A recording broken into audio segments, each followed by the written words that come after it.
Eala's honest assessment after Dubai loss to Gauff. My job is to close the gap. Alexandra Eala's Dubai dream ends in quarter-final defeat to Coco. Gauff admits she's not yet at top players level. Alexandra Eala reached the quarterfinals of the WTA 1000 in Dubai this week. The Filipino player had delivered strong performances to eliminate Jasmine Paolini and Serena Sursti after benefiting from Hailey Baptiste's withdrawal in the first round.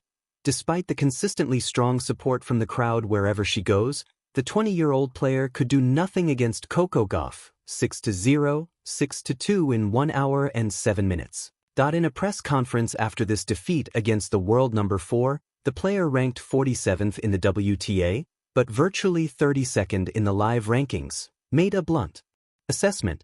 There's still a significant gap between me, Coco, and other players of her caliber. For Eala, top 10 players are still at a level too high for her to beat at the moment. But she hopes to work towards achieving that in the near future. I think in the end, I certainly could have played better. But I also think there's still a significant gap between me, Coco, Gauff, and other players of her caliber. So, yes, I think she played very well, and my job is to try to close that gap, and I think I'm doing a pretty good job at it. So I'll keep working on it, and I hope next time, the match will be a bit closer, Eala told Tennis World USA. Honest reflection and relentless ambition, Alexandra Eala after Dubai loss to Coco. Gauff. When a young athlete steps onto one of the sport's biggest stages, the outcome is always more than just a scoreline.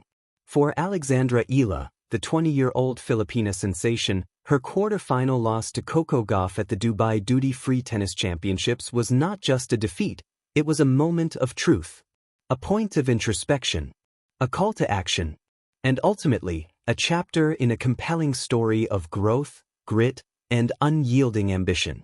A dream run that captured the spotlight. Eala came into Dubai riding the momentum of a breakout season. She had already reached the semi-finals at the Auckland Open, posted solid results in Abu Dhabi and Qatar, and entered the prestigious WTA 1000 event with belief. In Dubai, she dispatched tough opponents, including Jasmine Paolini and Serena Sursti, showcasing her competitive fire and ability to challenge more established stars. Her journey electrified fans, especially her spirited Filipino supporters who filled the stands with vivid energy, rallying behind her every point. Yet, when the draw pitted her against world number 4 Coco Gauff in the quarterfinals, Eala faced her sternest test yet. The scoreline doesn't tell the whole story. On paper, the result, a 6-0, 6-2 win for Gauff, looked one-sided. The American star, known for her powerful game and tactical precision, was dominant from the outset. She broke early, maintained control, and closed out the match in just over an hour.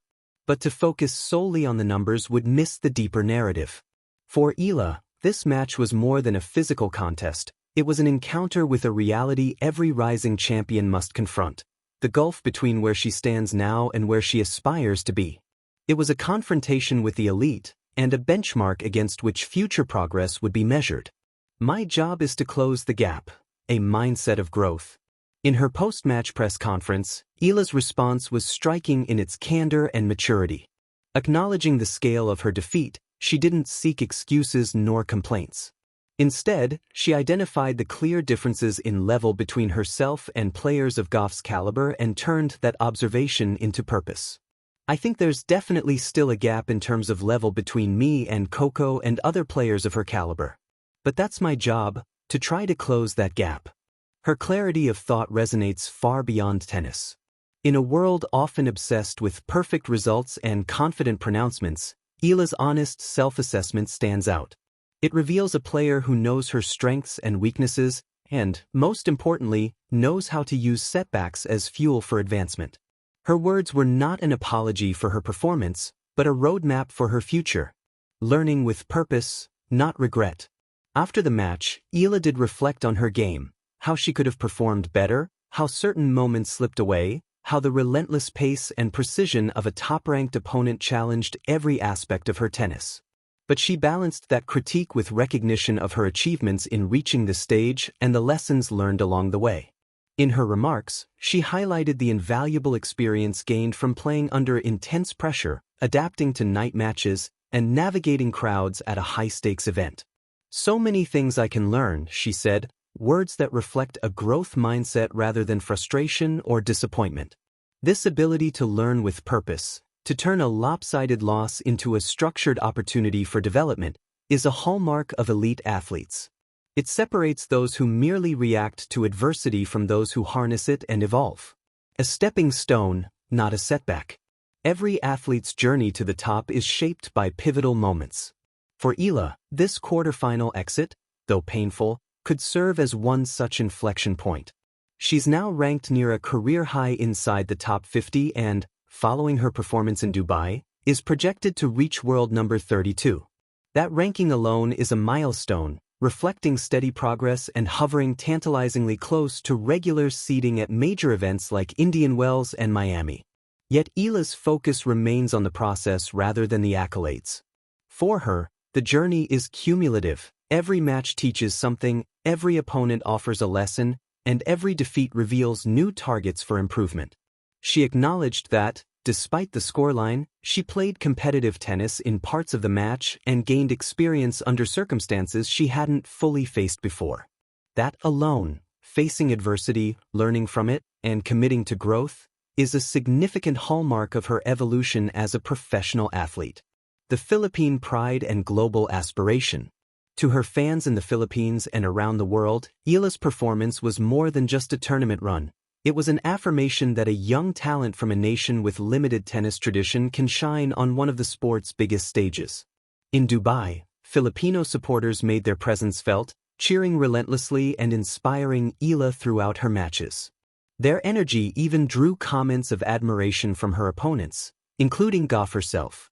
For many young tennis fans back home, Eala's journey provides a blueprint for what is possible, talent cultivated through hard work, resilience in the face of elite competition, and a mindset that sees obstacles as opportunities. Her success in reaching another WTA 1000 quarterfinal and making tangible progress in the rankings affirms that she's not merely a promising junior, she's a player capable of becoming a consistent contender at the highest level. A roadmap for what's next.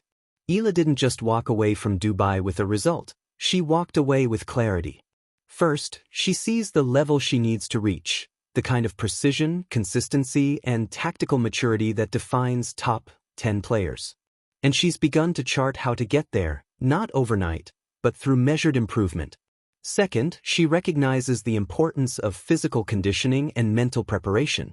Recent comments suggest she plans to reassess her fitness and recovery strategy, particularly